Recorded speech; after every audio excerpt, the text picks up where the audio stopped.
आप देख रहे हैं उत्कृष्ट छपकराज युग श्रेष्ठ संत शिरोमणि आचार्य श्री 108 विद्यासागर जी महामुनिराज के प्रथम शिष्य आचार्य श्री 108 समय सागर जी महाराज के प्रतिदिन दर्शन, गुरु पूजन एवं मंगल प्रवचन। इस कार्यक्रम के प्रसारण पुण्यार्जक हैं Bhamashah Ramesh Kumar, Mahesh Kumar, Santosh Kumar ji, scientist Ritesh USA, director Ritul, Rahul एवं अर्चित बिलहरा परिवार, Geetanjali builders private limited, Shanti constructions, Shanti Niketan, Gyan Sagar college of engineering, Gyan Sagar college of institutions, Delhi public school, Makronia and Sagar, MP. पूज्य आचार्य समय सागर जी महाराज की जय, आचार्य संघ की जय।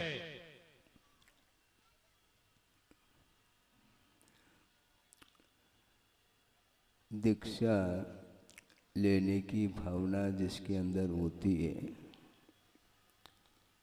उस भावना को सुन करके ही मन प्रफुल्लित हो जाता है। और जिन्होंने दीक्षा ली है पवित्र भावना के साथ, उनका मन कितना प्रफुल्लित होगा वो उसका संवेदन वही करते हैं। संवेदन जो होता है, गुरुदेव ने कई बार कहा है कि ज्ञान तो स्व और पर का भी हो सकता है, अतीत अनागत संबंधी भी ज्ञेय पदार्थों की जानकारी हो सकती है, किंतु जो संवेदन होता है वह वर्तमान का होता है और स्व का होता है। इसलिए प्रमाण सागर जी, जिनकी दीक्षा सोनागिरी में हुई, अभी सुधा सागर जी का नंबर आया कि आपको भी दो बातें इस विषय को लेकर के करनी है। तो वो स्वयं कह रहे हैं कि आप ही लोग बोलो, आप ही लोग। हमने उनको कहा कि आपकी दीक्षा जो हुई है वह ईसरी में हुई है, और ईसरी में जब दीक्षा आपकी हुई तो मिश्री का जो स्वाद लिया है उस स्वाद को सबके सामने रखना चाहिए। तब उन्होंने भी अपने भावों को संजोते हुए आप लोगों के सामने रखा। बहुत प्रशंसा का विषय इसलिए है क्योंकि यह जिनलिंग है, और जिनलिंग को धारण करने के लिए जो अवसर प्राप्त होता है वह विरलों को होता है। बहुत दुर्लभ वस्तु है जिसको उन्होंने प्राप्त कर लिया है, और दुर्लभतम जो वस्तु प्राप्त हो जाती है उसका मूल्य हम आंक नहीं पाएंगे, उसका आकलन नहीं किया जा सकता। अमूल्य वस्तु को उन्होंने प्राप्त कर ली है, और उसके माध्यम से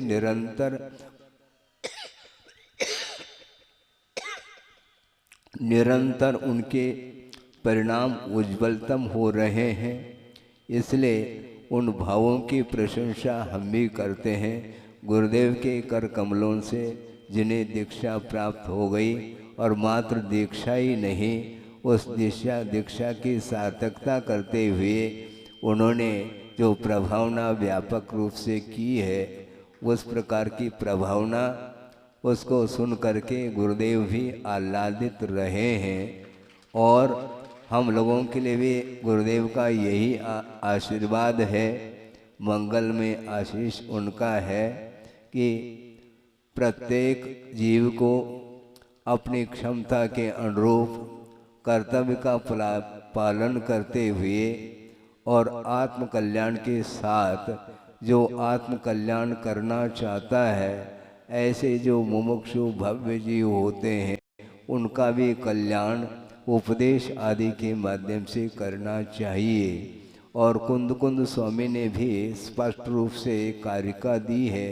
शायद वह अष्टपाउड की कारिका हो सकती है अथवा अन्यत्र भी हो, जहाँ भी हो, किंतु कुंद कुंद साहित्य में वह गाथा हमें पढ़ने को मिलती है। वह ये है कि आदहिदम कादवम, क्या कहा? आदहिदम कादव्वम जम सक्कय परहिदमपि कादव्वम, किंतु आदहिद परहिदादो आदहिदम सुट्टु कादव्वम, ऐसा कहा। आत्महित कर लेना चाहिए, इसमें जम सक्कय नहीं कहा, किंतु पूरी शक्ति लगा करके सुट्टु कादव्वम कहा। किंतु पर कल्याण की जब बात आती है उस समय उनका ये कहना है जम सक्कई परहिदम अपि कादम, इसलिए कहा दूसरे का जो कल्याण किया जा सकता है अथवा दूसरे के विश्व कल्याण में हम निमित्त बन सकते हैं, किंतु उसमें शक्य का ही अनुष्ठान हो सकता है और होता है। गुरुदेव ने स्वाध्याय के दौरान ये बात भी हमें सुनने को मिली कि हम अपने आत्म कल्याण के लिए अपने आत्म कल्याण की भावना भी रख सकते हैं और अपने आत्म कल्याण की पीछे भी पड़ सकते हैं, किंतु दूसरे के कल्याण की भावना तो हम रख सकते हैं किंतु पीछे नहीं पड़ सकते। इसलिए नहीं पढ़ सकते, उनकी क्षमता और उनका सामर्थ्य उसको सामने रखते हुए एक कुंद ने कहा जम सक्कई परहिदमपि कादव्वम। और पुष्पा स्वामी का भी यही कहना है कि स्वहितम उपलिप्सु, जो अपने हित की चाह को लेकर के यदि गुरु के चरणों में आता है तो निश्चित रूप से उसके कल्याण की भी बात होनी चाहिए। और मान लो दूसरी बात उनका ये कहना है, कोई भी व्यावहारिक दृष्टि से देखा जाए, सैद्धांतिक दृष्टि से अंतर आ सकता है, अनुव्रत है, महाव्रत है, आदि आदि, किंतु उनका ये कहना है अपने आप में कोई न व्रत छोटा होता है न बड़ा होता है, व्रत तो व्रत होता है। मुझे स्मरण में वह विषय आ रहा है, संक्षेप कर रहा हूँ, समय हो रहा है, कि पहली कक्षा का अथवा पहली कक्षा का ही हो सकता है, स्मरण है मुझे, हाँ पहली कक्षा का छात्र है और उसके सुनिए गौर करिए, पहली कक्षा का छात्र है, मैं भी बगल में बैठा था, तो मैं भी पहली कक्षा का ही तो था, तभी तो बगल में बैठा था। हाँ। और मौखिक परीक्षा ली जा रही थी और टीचर ने पूछ लिया कि आकाश का रंग बताओ, तो जिसको पूछा गया था उसको पसीना आने लगा। तो हमने सोचा कि बहुत बड़ा प्रश्न है, पक्की बात है, भले आपको वो बड़ा प्रश्न नहीं है, उसको बिल्कुल पसीना से तर हो रहा था। ये आकाश का रंग कौन सा हो सकता है? अर्थ क्या है? प्रश्न आपके सरल है, उसके लिए बहुत जटिल है, बहुत कठिन है। इसलिए गुरुदेव का ये कहना है कि अनुव्रत का जो दायरा है, अनुव्रत का जो रेंज है, वह पहले पाई से लेकर के 99 पाई तक वह अनुव्रत के रूप में ही वह समाहित हो जाता है। उसके बाद जब एक पाई मिलाएंगे तब वह बंदा एक नोट कहलाता है, अखंड कहलाता है, जिसको महाव्रत की संज्ञा दी जाती है। इसलिए चाहे अनव्रत हो चाहे महाव्रत हो, व्रतों को अंगीकार करने की भावना जिसके अंदर आई है, क्योंकि व्रत उसी को बोलते हैं 5 पापों से निवृत्ति लेने का नाम व्रत है। और व्रत को अंगीकार करने का भाव जिसके अंदर जागृत होता है, निश्चित मान लेना उसका संसार का अंत आया है, वह संसार का अब पार होने को है। ये अनुव्रत की इतनी महिमा आचार्य महाराज गा रहे हैं, तो ऐसी स्थिति में प्रमाण सागर जी हैं, सागर जी यहाँ पर बैठे हैं, आसीन हैं मंच पर, और उन्होंने आत्म कल्याण करते हुए विश्व के लिए गुरुदेव के आशीर्वाद के माध्यम से उन्होंने जो प्रभावना के क्षेत्र में कार्य किया है वह अपने आप में सामने दिखाई दे रहा है। इसलिए इसी प्रकार प्रत्येक साधक का कर्तव्य है अपने कर्तव्य को नहीं भूलते हुए और गुरुदेव के संकेत और उनके आदेशों का अनुपालन हृदय से करते हुए शेष जीवन को हम व्यतीत करेंगे तो निश्चित रूप से भविष्य में भी हम लोगों को विशेष रूप से मोक्ष मार्ग की सामग्री मिलेगी और उसके माध्यम से हमें केवल ज्ञान को प्राप्त करने का अवसर मिल सकता है। सबको केवल ज्ञान जल्दी जल्दी उपलब्ध हो, इस पवित्र भावना के साथ अहिंसा परमो धर्म की जय। बोधि समाधि परिणाम विशुद्धि स्वात्मोपलब्धि शिव शोक सिद्धि चिंता मणिम चिंतित वस्तुदाने मंद मानस्य ममास्तु। परम पूजाचार्य गुरुवर श्री विद्यासागर जी महाराज की जय। मूक माटी रचयिता परमेष्टि गुरुदेव की जय। श्री विद्यासागर जी महाराज की, मंचासीन आचार्य श्री समय सागर जी महाराज की, यहाँ विराजमान सभी ज्येष्ठ मुनि राजों की,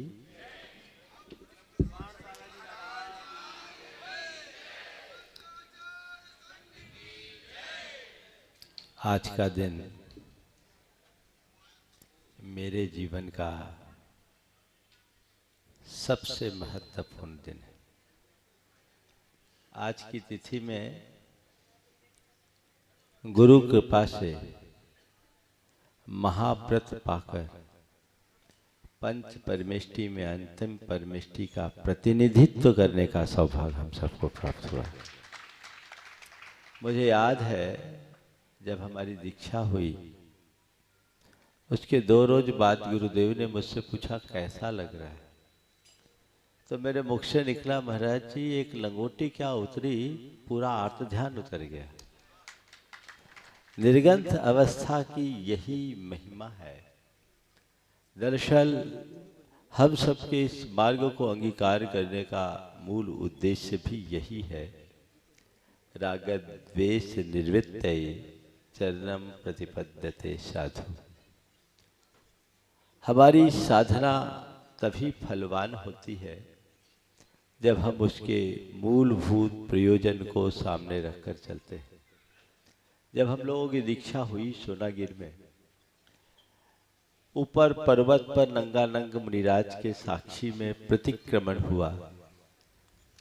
प्रतिक्रमण के उपरांत मैंने गुरुदेव से निवेदन किया, गुरुदेव हम लोगों के लिए कुछ विशेष उपदेश दीजिए। गुरुदेव ने 2 बातें कही थी जो मेरे लिए हमेशा प्रेरित करते रहती है।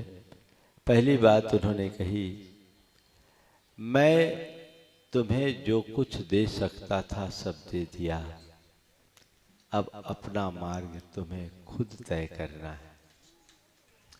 और दूसरी बात उन्होंने कही थी, ये मत सोचना कि दीक्षा मिल गई तो मोक्ष मिल गया, अभी तो मोक्ष मार्ग की शुरुआत हुई है। आज के संदर्भ में अत्यंत संक्षेप में मैं 4 बातें कहूंगा। दीक्षा लेना, दीक्षा देना, दीक्षा निभाना और दीक्षा का फल पाना। दीक्षा लेना कोई सहज बात नहीं है। अनेक जन्मों का पुण्य जब फलता है तब किसी को दीक्षा लेने का सौभाग्य मिलता है, और वह भी तब जब उसे कोई दीक्षादायक योग्य गुरु मिलता है। हम सब इस अर्थ में महाभाग्यशाली हैं कि हमें दीक्षा देने वाले इस युग के परमात्मा स्वरूप परम पूज्य गुरुदेव का लाभ मिला। उन्होंने हमें दीक्षा दिया, हमने दीक्षा लिया। आज 36 वर्ष पूर्ण हुए। सुबह जब आँख खुली गुरुदेव के दर्शन मिले। जैसे आँख खुली गुरुदेव के दर्शन हुए और एक प्रेरणा मिली गुरुदेव के मुख से कि बस जैसे अभी तक बढ़े हो आगे बढ़ते रहो। मुझे लगता है 36 साल कहने को हुए, पर ऐसा प्रतीत होता है मानो ये सब कल ही हुआ है, कल ही की बात। आज बहुत अच्छा इस अर्थ में भी लग रहा है कि 36 वर्षों के अंतराल में पहला मौका है जब ऐसे अवसर पर चतुर्विद संघ के बीच उपस्थित है। गुरु चरणों में तो 3 बार ऐसा अवसर मिला है बीच की अवधि में, जब महावीर जयंती पे गुरु चरणों में रहने का अवसर मिला, लेकिन ये पहला अवसर है जब पूरा संघ यहाँ उपस्थित है। दीक्षा हम सब ने पाई है और दीक्षा को निभा भी रहे हैं। बहुत कठिन है दीक्षा को निभाना। जैसे तैसे खींच तींच कर अपने जीवन को बिता लेना मेरे अर्थ में सही निर्वाह नहीं है। दीक्षा की अनुभूति करते हुए जीना ही दीक्षा का सही निर्वाह है। मेरी यही कोशिश रहती है और मेरी क्या हर साधक की ये कोशिश रहती है, रहनी भी चाहिए, कि हम दीक्षा के प्रयोजन को सामने रखते हुए अपने जीवन के क्रम को आगे बढ़ाए। और अंत में भावना है दीक्षा का फल पाने का, जो समाधि के रूप में ही हम सबको प्राप्त हो सकती है। जब तक हमारी संलेखना समाधि न हो तो हम दीक्षा का वांछित फल नहीं पा सकते। आज की इस मंगल घड़ी में परम पूज्य गुरुदेव को परोक्ष रूप से याद करते हुए यही प्रार्थना करते हैं कि गुरुदेव हम सबको ऐसी शक्ति दे, ऐसी समझ दे, ऐसी सामर्थ्य दे और ऐसी सद्भावना दे कि हम अपने दीक्षा के प्रयोजन को जीते हुए दीक्षा के फल को पा सके। सभी बड़े महाराजों का अनुराग। आज मेरी शरीर की स्थिति नहीं थी कि मैं यहाँ आऊँ, पर महाराज जी का आग्रह, आप लोग सब आ गए। पहले मैं चाह रहा था कि आज बच जाए तो बहुत अच्छा है, पर समता सागर जी पहले ही कमरे में आ गए। एक लंबा अंतराल हम लोगों का साथ बीता। मेरे जीवन में 16 साल समता सागर जी साथ रहे, 11 वर्ष तक विराट सागर जी का साथ रहा है। तो ये एक लंबा साथ है और ये सब अपनी अनुभूतियां हैं जो जीवन को बेहतर बनाने में बहुत सहायक बनती है। आज सब महाराजों के बीच ये अवसर प्राप्त हुआ। मन अंदर से बड़ा प्रफुल्लित है और एक भाव, एक उमंग उत्पन्न हो रही है कि हम अपने मोक्ष मार्ग को पुष्ट करते हुए एक दूसरे के प्रति स्नेह, सद्भाव और वात्सल्य के रस से भरते हुए जीवन को आगे बढ़ा सके। और गुरुदेव ने जो हम सबको मार्ग दिया है, इस मार्ग को हम अक्षुण्ण बनाए रख सके। हमें बहुत आशा और उम्मीद है कि आचार्य श्री समय सागर जी के नेतृत्व में हम वह सब पूरा कर सकेंगे। हम यहीं पर विराम ले रहे हैं। बोलिए परम पूज्य आचार्य गुरुवर श्री विद्यासागर जी। लोगों ने हमसे पूछा, महाराज जी आपका दीक्षा दिवस है क्या? हमने कहा कि जब जब आचार्य महाराज जी के कर कमलों से मुनि दीक्षाएं हुई हैं, वह दिन हम सबके लिए दीक्षा दिवस बन जाता है। घर छोड़ा जाता है, पड़े पड़े तो मृत्यु कहलाती है, और जब घर छोड़ा जाता है खड़े खड़े तो दीक्षा दिवस कहलाता है। और महावीर जयंती का साथ में योग मिल जाए। और मैं सभी उपस्थित समुदाय की ओर से पूज्य मुनि श्री निरापक मुनि श्री समता सागर महाराज जी से निवेदन करेंगे कि अपने आशीष वचन हम सबको प्रदान करें। ओम नमः सिद्धेभ्यः। अहिंसा परमो धर्म की गुरुवर आचार्य श्री विद्यासागर जी महाराज की, आचार्य प्रवर समय सागर जी महाराज की,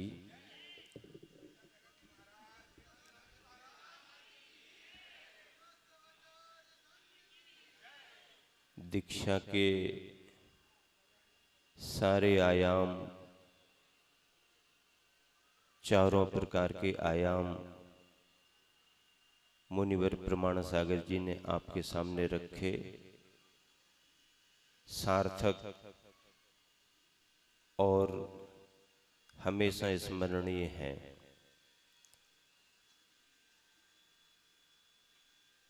सोनागिर सिद्ध क्षेत्र में 8 मुनि दीक्षाएं हुई, जिसमें से 2 महाराज जी प्रमाण सागर जी, पवित्र सागर जी यहाँ उपस्थित हैं।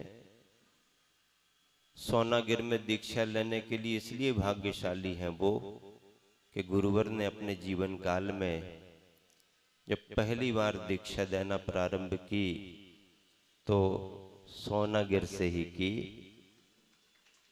और सोनागिर के वो दीक्षित महाराजों में से आगे बढ़कर के प्रथम मुनि दीक्षा प्राप्त करने वाले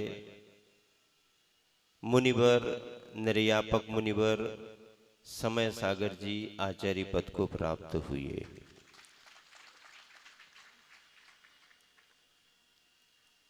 मुनिवर प्रमाण सागर का सानिध्य हम लोगों को भाई भाई के रूप में बहुत मिला। वो जुड़वा भाई की बात कर रहे, हम सगे भाई की बात कर रहे। और दूसरा इसलिए कि इनका जन्म बिहार में हुआ, दीक्षा शिक्षा सारी कर्म भूमि उनकी मध्य प्रदेश बुंदेलखंड रही। देह के रूप में मेरा जन्म मध्य प्रदेश का रहा, बुंदेलखंड का, लेकिन मेरी दीक्षा बिहार में हुई। क्यों पवन सागर, ठीक है ना? साथ में 4 और मुनिवर थे। 5 पांडवों के रूप में 5 मुनियों की दीक्षा हुई, जिसमें हमारे अग्रज पूज्य निर्यापक सुधा सागर जी यहाँ पर विराजमान हैं, जिनके पीछे ही मेरी दीक्षा हुई। फिर स्वभाव सागर, समाधि सागर और सरल सागर जी की दीक्षा, ये 5 दीक्षाएं ईसरी सन 1983 के चातुर्मास में संपन्न हुई। आज यहाँ पर सभी जन उपस्थित हैं। मैं मुनिवर को सुबह शुभकामना भेंट करने के लिए गया था साधर्मी वात्सल्यवश उनके कक्ष में, लेकिन महाराज जी ने कहा आज जाने की अनुकूलता नहीं है, मैं यहीं रहूंगा। तो मैंने कहा कि नहीं, चलना तो पड़ेगा ही। वंदना करके आए। स्वास्थ्य की प्रतिकूलता उन्होंने बताई तो मैंने कहा फिर अभी अच्छा मौका है, बैयावृत्ति करते हैं। और बैयावृत्ति करते करते ऐसी बैयावृत्ति की कि महाराज जी की सद्भावना ऐसी पहुंची कि सभी मुनिवर आरिकाओं की भावना से महाराज जी यहाँ पर उपस्थित हुए। उनको बड़ा संकोच भी लग रहा था मना करने का, लेकिन उनके संकोच को दूर किया। दूसरी बात यह है कि मैं बस केवल इतना ही कहना चाहता हूँ, ये चतुर्वेद संघ और जिन शासन का रथ निरंतर इसी तरह आगे बढ़ता रहे, और इस रथ और इस पथ को निरंतर आगे बढ़ने में गुरुवर आचार्य विद्यासागर जी की शक्ति, उनका बल, उनकी छाया, उनका आशीर्वाद बना रहे। 2 बातें अवश्य कहनी है। एक तो ये कि अभय सागर जी ने निवेदन किया था, हम सबकी भावना है कि जिन शासन का रथ और आगे बढ़े तो उसकी शुरुआत अगर महाराज जी आचार्य महाराज के द्वारा यहीं से प्रारंभ हो तो अभी समय है, और वह अपना विचार करें, अपनी संयोजना करें। हम लोग निवेदन ही कर सकते हैं।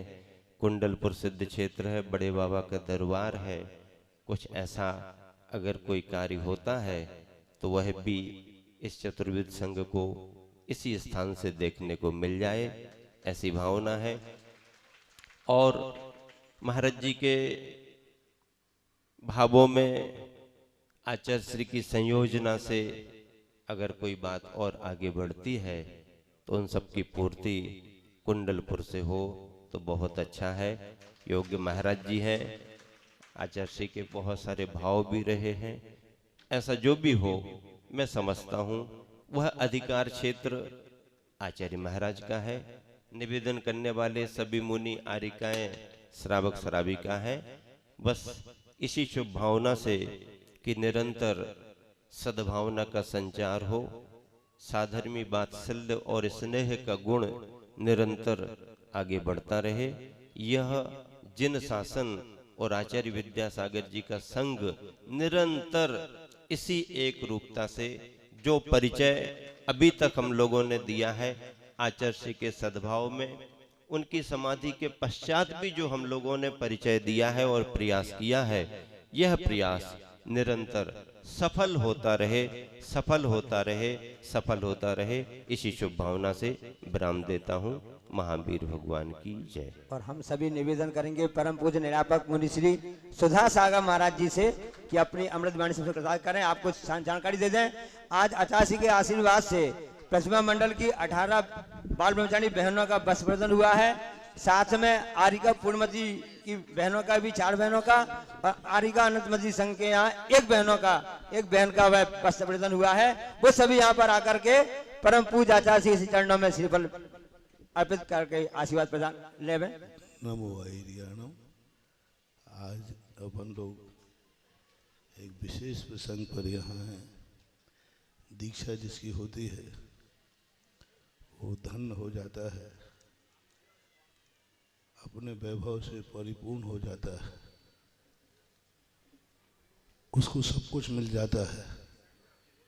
अपन को क्या मिलता है? जो अपन प्रमाण सागर की दीक्षा दिवस मनाए,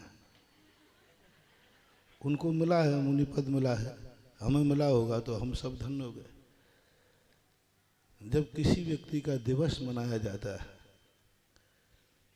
तो उसका मूल उद्देश्य होता है उनके ऊपर गुरु का उपकार हुआ है, लेकिन उस दीक्षार्थी ने दुनिया के लिए कोई उपकार किया है, उस उपकार को मनाने के लिए अपन सब दिवस मनाते।